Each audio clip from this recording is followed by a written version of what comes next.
বিসমিল্লাহির রহমানির রহিম। হে সমস্ত জগতবাসী, আজকে আমি মোহাম্মদ শামীম আলী আপনাদের সামনে যে আলোচনাটি নিয়ে আসলাম, সেই আলোচনাটি সম্পূর্ণই স্বপ্নের ব্যাখ্যা। যে স্বপ্নগুলো দেখলে আপনারা একটি কাজে ধরবেন, আপনাদের লাভ হবে, আর কোন কাজটি স্বপ্ন দেখলে কোন কাজটি ধরলে আপনাদের লস হবে বা আপনাদের প্রচুর ধন সম্পদ নষ্ট হয়ে যাবে বা সামনে কোনো বিপদগ্রস্ত হবেন, এই জিনিসগুলো জানার জন্য আজকে আপনাদের সামনে স্বপ্নের ব্যাখ্যা নিয়ে হাজির হইলাম। তবে অবশ্যই আপনারা খেয়াল করে শুনবেন। অবশ্যই যে কটা স্বপ্নের ব্যাখ্যা বলা হবে, এর মধ্যে দেখা যায় অনেকগুলো স্বপ্নই আপনাদের জীবনের কোনো না কোনো বিপদের কাজে লেগে যাবে, আপনারা সেই বিপদ থেকে উদ্ধার পেয়ে যাবেন। অবশ্যই আল্লাহ কিন্তু মানুষকে আগাম কিছু জানিয়ে দেয়, তুমি এই কাজটি ধরো না, এই কাজটি করো না, এটি করলে তুমি বিপদগ্রস্ত হবে।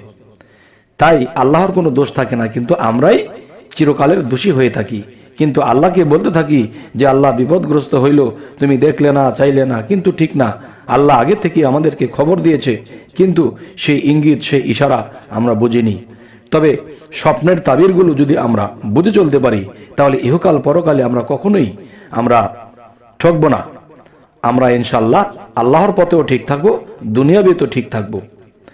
তাই অবশ্যই খেয়াল করে শুনবেন যে আপনি যদি কখনো স্বপ্নে দেখেন ঈগল পাখি, তো ঈগল পাখি দেখলে আপনি কি বুঝবেন? অবশ্যই ঘুম থেকে উঠে চোখ কসলাচ্ছেন আর ভাবছেন যে এত বড় একটা ঈগল পাখি আমার উপর দিয়ে আসা যাওয়া করছে, উড়তেছে আর চাউ চাউ করে ডাকছে। এর অর্থ হবে যে আপনার মালের অনিষ্ট হবে এবং দুঃখের আগমন, এই জিনিসটি বুঝতে পারবেন। তখনই আপনারা আল্লাহকে সরাসরি একটি সেজদা দিয়ে আল্লাহর 3 কুল সূরা পড়ে নিজের বুকে ফু দিবেন যে হে আল্লাহ, এই অনিষ্ট হতে তুমি আমায় রক্ষা করো। আচ্ছা, এরপরে আসবো ইশ দেখলে আপনি কি বুঝবেন? যে প্রচুর ফসল হওয়ার চিহ্ন। যে আপনি যদি গৃহস্থ কোনো লোক হন, তবে আপনার প্রচুর ফলাফল হবে, ভালো হবে। এবং আপনি যদি চাকরি ব্যবসাতে থাকেন, তাহলে আপনার ভালো ফলাফল পাবেন। আচ্ছা, এরপরে আরেকটি বিষয় হলো ঈদের নামাজে রত দেখলে আপনি কি বুঝবেন? দেখা গেছে মানুষ যখন ঈদগার মাঠে নামাজ পড়ে, তখন সবাই যখন সেজদারত হয়ে আছে বা রুকুরত হয়ে আছে, এই অবস্থা আপনি যদি স্বপ্নে দেখেন, তাহলে আপনার জীবনে কি হবে? এটার ব্যাখ্যা হবে যে নিরানন্দ দূর হবে এবং স্বাস্থ্য উন্নতির লক্ষণ। সুবহানাল্লাহ, আলহামদুলিল্লাহ।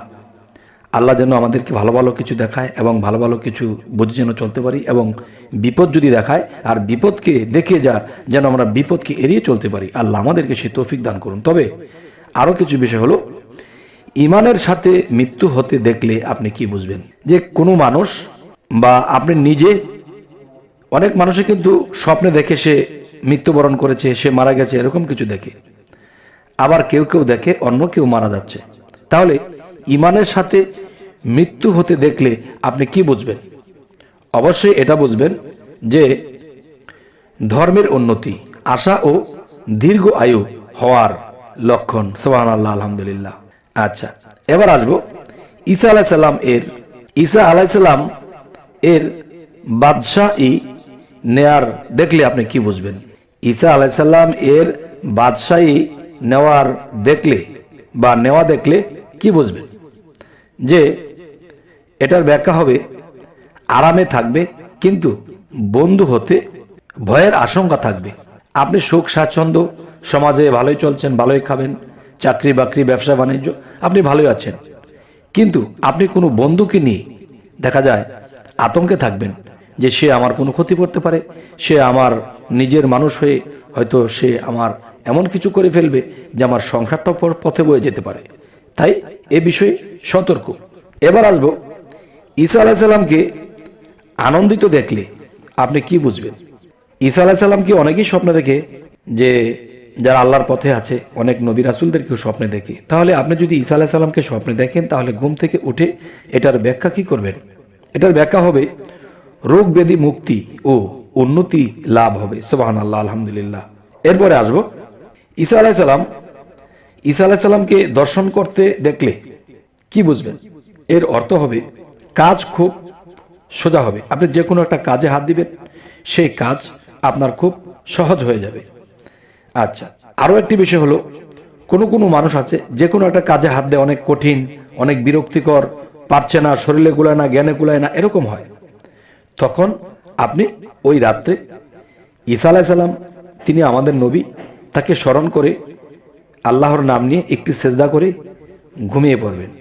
যদি আল্লাহ নসিবে রাখে, হয়তো যদি স্বপ্ন দেখেন, তাহলে দেখলে বুঝবেন আপনার কঠিন কঠিন কাজগুলো সহজ হয়ে যাবে। এবার আসি, ঈসা আলাইহিস সালামকে আকাশ হতে অবতীর্ণ হতে দেখলে আপনি কি বুঝবেন? যে ঈসা আলাইহিস সালাম আকাশ থেকে সে অবতীর্ণ হয়ে নামতেছে, এরকম দৃশ্য আপনি দেখেছেন, তখন আপনি স্বপ্নের ব্যাখ্যা কি করবেন? তখনই আপনি বুঝে নেবেন খুব বৃষ্টি হবে। আচ্ছা, খুব বৃষ্টি হবে, এটা কবে, কোন দিন? সে কি দুপুরে, সে কি সকালে, সে কি সন্ধ্যায়, কখন হবে বৃষ্টি?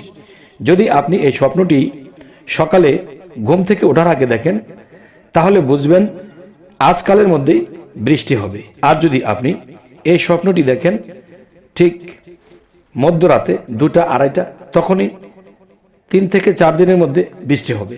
আর যদি দেখেন যে আপনি 12টা বাজে দেখেছেন, কেউ 11টায় ঘুমিয়ে যায়, তাহলে এটা সপ্তাহ বা 10 দিন পরে বৃষ্টি হবে।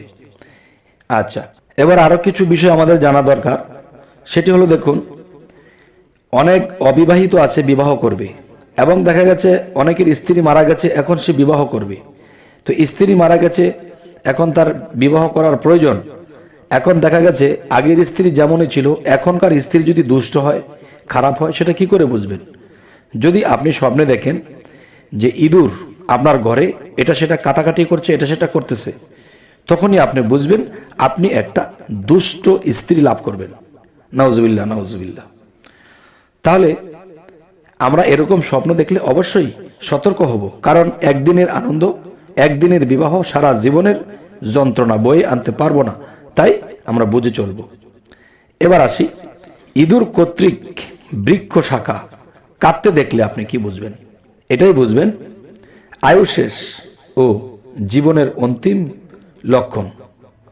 তখনই বুঝে নেবেন যে আপনার ঘর কোনটা, আপনার দেহঘর।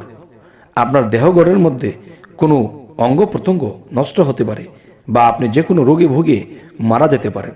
তখনই এরকম কিছু দেখলে, তখন কিন্তু আপনার মৃত্যুর খবরটা আপনি পেয়ে গেলেন। কিন্তু আল্লাহর কাছে সাহায্য চাওয়ার আছে।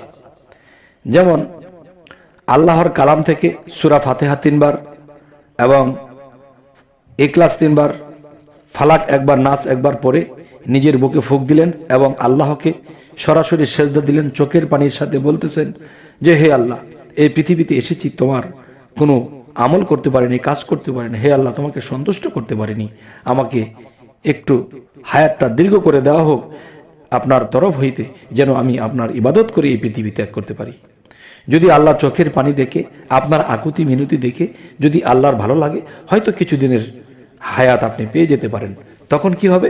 তখন আর কোনো দিকে পিছন তাকাবেন না, আল্লাহর ইবাদতে থাকবেন, সৎ থাকবেন, মানব সেবা করবেন। ইনশাআল্লাহ আল্লাহ নিষ্পাপ বানিয়ে আপনাকে এই পৃথিবী থেকে নিয়ে যাবে। আল্লাহর এই সূরার বলে, আপনার আকুতি মিনতির বলে, আপনার সিজদার বলে। আচ্ছা, এখন যে কথাটি বলবো, আপনি যদি কখনো ইয়াসিন সূরা পড়তে স্বপ্নে দেখতেছেন যে আপনি ইয়াসিন সূরা পাঠ করতেছেন, তাহলে আপনি স্বপ্নের ব্যাখ্যাটি কি করবেন? এই ব্যাখ্যাটি খুব সুন্দর। তার চিন্তা বিনষ্ট হবে এবং সুখ শান্তির লক্ষণ যদি আমরা কখনো ইয়াসিন পড়তে দেখি। তবে বাস্তবে যারা বেশি বেশি পাঠ করে, সে একদিন দেখবে স্বপ্নেও পড়তেছে, তখনই তার ভাগ্য খুলে যাবে। তবে হে সমস্ত জগতবাসী, আমাদের এই চ্যানেলের আলোচনা যদি আপনাদের ভালো লাগে, অবশ্যই সাবস্ক্রাইব করে নেবেন, পরবর্তীতে যেন আরো ভালো স্বপ্নের ব্যাখ্যা এনে দিতে পারি। তো সকলেই ভালো থাকবেন। আল্লাহ হাফিজ।